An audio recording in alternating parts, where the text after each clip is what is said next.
do. The imitation rum, or? No, it doesn't. It's an imitation rum, but it's still an alcohol base. But sometimes they say it's insignificant if you're cooking with it. However, we're not cooking this recipe. That's true. So it's something to consider.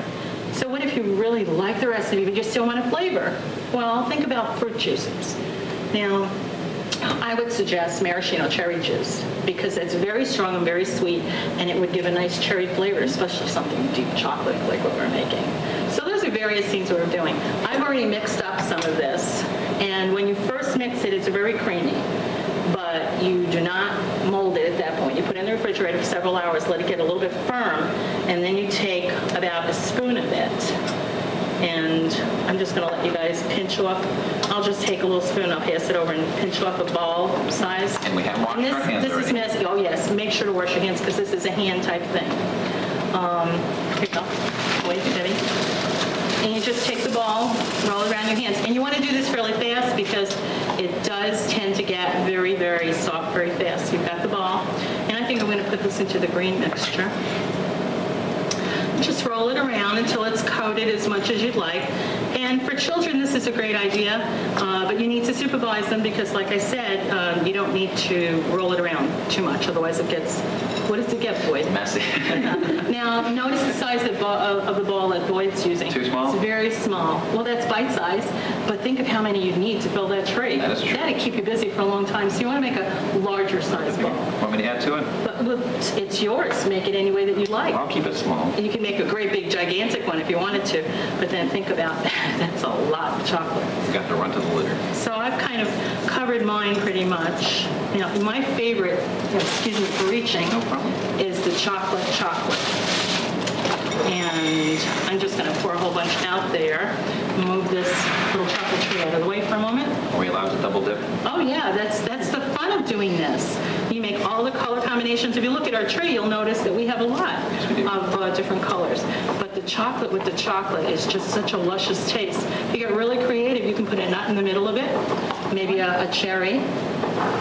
Yeah, so then now you're ready to put it on your tree. So let's move our plates out of the way, give us a little room here. Bring our tree into the middle. Anyway. Thank you. And this is where our toothpicks come in handy. Now, I found that if you take the toothpick and you stab it into your tree first, your styrofoam base first, as I've just done, it's easier to put that on. No, I would have done it the other way. Well, why don't you try that and see what happens? I think it's a good idea to do that and see what happens. Is it a little difficult? It makes it a little hard to get in there. Okay, well, pick it any place. It doesn't matter where you put it as long as you fill up the tray. What's happening? Toothpick goes right through my truffle. Yeah, and I learned that. It doesn't tell you that in the instructions. So you can just stir right over. First. While you and Debbie are doing that, I'm going to take the little tray over here, get a little piece of foil together, because the one step that you don't really notice is that I have covered the styrofoam with foil, because this is a non-food product, and I just like to have some kind of a covering on it. So I just rolled my tray. Yes, just give it a really good shove. You can't hurt it. There you go. And then it's covered nicely. It gives a good, safe food base to put on there. And also it keeps it cool. So this is something that all the kids can do or adults can do, and you can give this for presents. Now, it should stay refrigerated once you have them? Put it back in the refrigerator when you're finished with it and bring it out just before you serve it.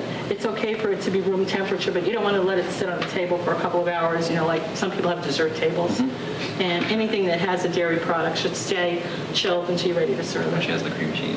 This has the cream cheese, right? If we put it in the refrigerator overnight, should we wrap foil around it? Probably saran wrap or foil, either one would work really well.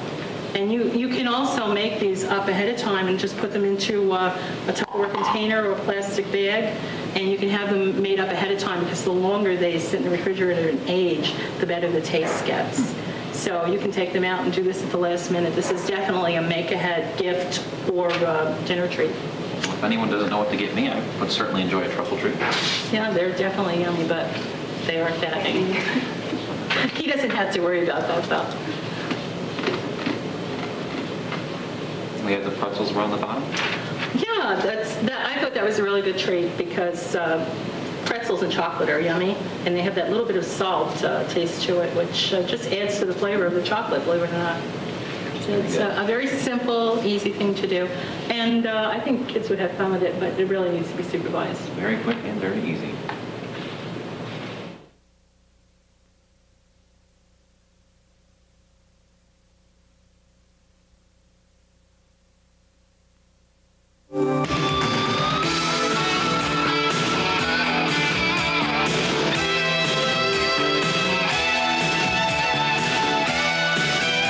When you're good at what you do, you ought to work someplace where doing things right really counts. Aim high, Air Force. Each year, 500,000 people have strokes, but it doesn't have to mean the end of their lives or their lifestyles. Find out the warning signs of stroke from the American Heart Association. It could help you get back into the swing of things.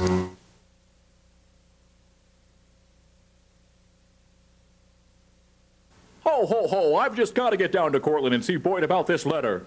Have some soup, dear. It's good for you. I made it myself. But I'm convinced this letter's something really bad, dear. Oh, nonsense. Who would hurt Santa? Well, they said they were going to kidnap me.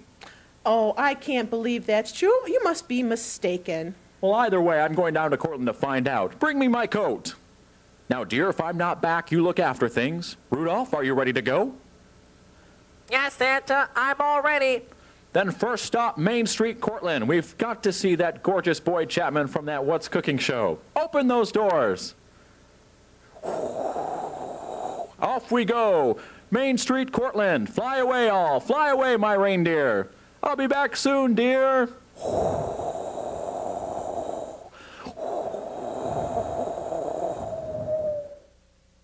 And what are you hoping to get for Christmas this year? Well, me personally, I already know I'm not getting anything. So I just hope that everyone else has a great Christmas. That's what I hope. All right.